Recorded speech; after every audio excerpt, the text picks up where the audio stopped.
থেকে দুইটা কথা বলতে চাই। একটা কথা এই কিশোর যুবক ভাই তোমাদের জন্য, আরেকটা কথা সবার জন্য। দুইটা কথা।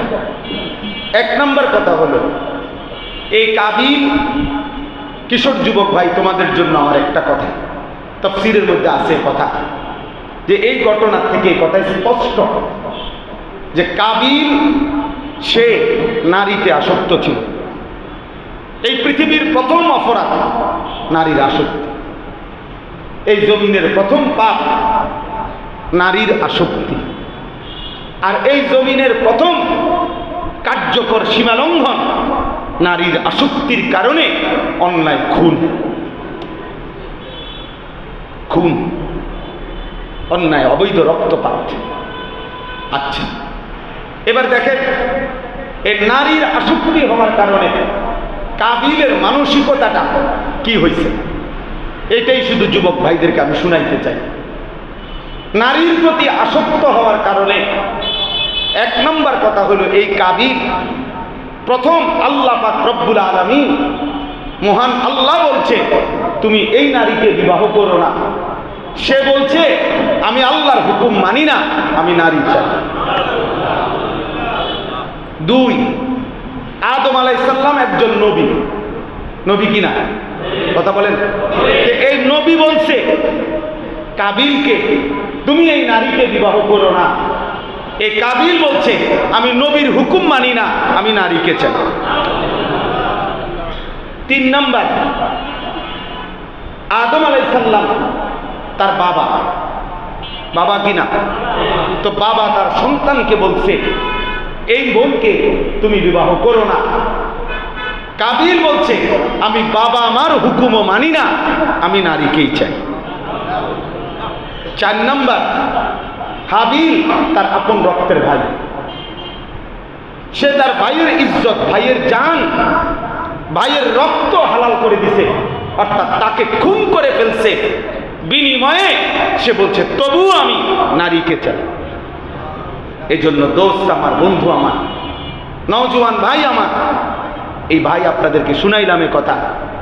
এই কথা মনে রাখবেন, এই নারীর প্রতি আসক্ত যে হারাম প্রেম, হারাম সম্পর্ক, কোনো ভিন মেয়ের সাথে, কোনো নারীর সাথে যার অবৈধ সম্পর্ক, খোদার কসম এই মানুষ তখন আর মানুষ থাকে না, এটা আস্ত জানোয়ার ছাড়া আর কিচ্ছু থাকে না। এটা তখন পুরোটা জানোয়ার হয়, জানোয়ার হয়, জানোয়ার হয়, জানোয়ার হয়, আর মানুষ থাকে। ওই নারীর আসক্ত ওই জানোয়ার তখন বলে আমি আল্লাহ চিনি না, আমি রসুল চিনি না, আমি মা বাবার ইজ্জত চিনি না, আমি ভাই বন্ধু চিনি না, আমার নারী দরকার। আমার কি দরকার? আমার নারী দরকার। এই জন্য খুন করতে দ্বিধা করেন। এই পৃথিবীর সর্বযুগে, এই পৃথিবীর অন্যায় খুন, হারাম যত খুন আছে, অবৈধ অন্যায় যত খুন, এর শতকরা 90 ভাগ, 95 ভাগের পিছনে নারীর স্পর্শ আছে। নারীর ফাঁদ, নারীর লোভ, নারীর আকর্ষণ, নারীকে কেন্দ্র করে। এজন্য দোস্ত আমার, বন্ধু আমার, অনেক নওজোয়ান মাশাআল্লাহ, রাত যদি বেশি না হইতো আমি আরো লম্বা বলতাম, আমার ফিরতে হবে সেই কুমিল্লা। তাইলে আমি বলতে চাইছি এই কথাটা, প্রিয় ভাই আমার, মহান আল্লাহ পাক রব্বুল আলামিন কোরআনে বলছেন আমি যাকে পুরুষ বানিয়েছি, আমি আল্লাহই তার শরীরের দেহ থেকে, তার অংশ থেকে তার স্ত্রীকে বানাইছি। আল্লাহ তাআলা বলেন আমি তোমাকে যে স্ত্রী দেব তার দ্বারা তোমার 3টা জিনিস আমি তোমার জন্য দেব। এক নম্বর লিতাসকুনু ইলাইহা, ওই তোমার স্ত্রী দ্বারা তুমি সুকুন, প্রশান্তি পাবে। 2, ওয়াজআলা বাইনাকুম মাওয়াদ্দাতাম ওয়া রাহমা, আমি আল্লাহ স্বামী স্ত্রীর মধ্যে ভালোবাসা, এবং 3, দয়া মায়া আমি দিয়ে দেব। 1, সুকুন মিলবে, প্রশান্তি মিলবে। 2, মাওয়াদ্দাত, ভালোবাসা মিলবে। 3, রাহমাত, দয়া মায়া মিলবে। আল্লাহ তাআলা বলেন তুমি আমার দেওয়া স্ত্রীর জন্য অপেক্ষা করো, আমি তোমার দিল শান্ত করে দেব।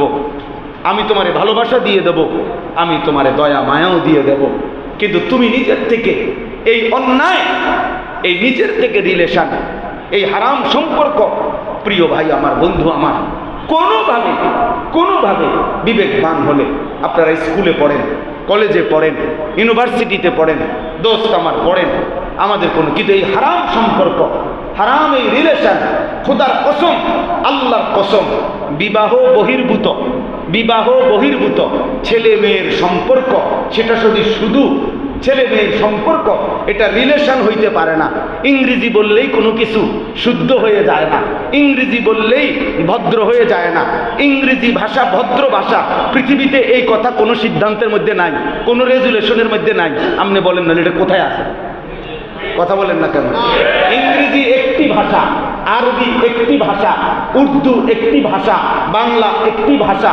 ইংরেজি ভাষাকে শুদ্ধ ভাষা বলে, দুইটা শব্দ ইংরেজি পটপট করতে পারলে উনি ভদ্রলোক। এটা কিভাবে সিদ্ধান্ত হয়েছে? কোথায়? জাতিসংঘে? কোথায় এটা? কোথায় ফয়সালা হয়েছে? কোথায়? কথা বলেন না কেন? তাইলে আপনি এটাকে বললেন ওদের রিলেশন আমার, না, আল্লাহর কসম খোদা, নবীজি সাল্লাল্লাহু আলাইহি সাল্লাম বলছে, স্বামী স্ত্রী এই বন্ধন ছাড়া নারী পুরুষের বাকি অবৈধ যত সম্পর্ক আছে, হারাম সম্পর্ক, নবীজি এটাকে বলছে জেনা, ব্যভিচার। এটা এই জন্য আল্লাহর নবী বলছে চোখেরও জেনা হয়, হাতেরও জেনা হয়, কানেরও জেনা হয়, দিলেরও জেনা হয়, এরপরে লজ্জাস্থানেরও জেনা। তাহলে হাতেরটা যেটা এটাও জেনা, চোখেরটা যেটা এটাও জেনা, কথার যেটা এটাও জেনা, তারপরে পায়ের যেটা এটাও জেনা, লজ্জাস্থানের যেটা এটাও জেনা। তো নবীজি তো শুধু লজ্জাস্থান দ্বারা অপকর্ম করলে সেটাকে জেনা বলে, আর হাত দ্বারা ছুঁয়ে দিলে, মুখ দ্বারা কথা বললে, রাস্তায়, পার্কে, বিনোদন কেন্দ্রে, অবকাশ যাপনে ঘন্টার পর ঘন্টা গপ মারলে এটা জেনা না, এটা রিলেশন। শুদ্ধ মারেন? হ্যাঁ, আপনি শুদ্ধ মারেন? এটা রিলেশন না, এটা জেনা। বলেন এটা কি? এটা ব্যভিচার। এটা হাতের ব্যভিচার, ওইটা চোখের ব্যভিচার, ওইটা কানের ব্যভিচার, ওইটা দিলের ব্যভিচার, ওইটা পায়ের ব্যভিচার, এটা লজ্জাস্থানের ব্যভিচার। সব জেনা। জিনাল আইন, জিনাল লিসান, জিনাল কলব, জিনাল ইয়াদ, জিনাল রিজল, জিনাল ফরজ, লজ্জাস্থানের। এক সবগুলো হাদিসের শব্দ, আমি বানাই আরবি বলি নাই, হাদিসের শব্দ।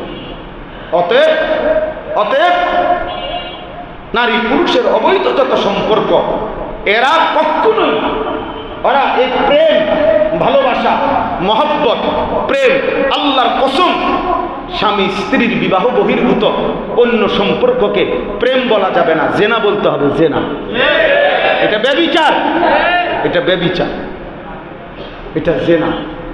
আপনি যদি বলেন বর্তমান আধুনিকতার সাথে এটা মানানসই না, তা আমনের আধুনিকতা আমনে মানান, আমি এটা মানি না।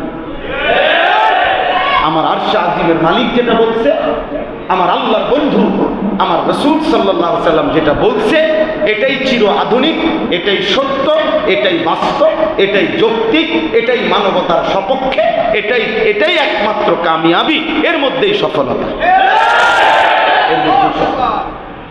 এর মধ্যেই সফলতা।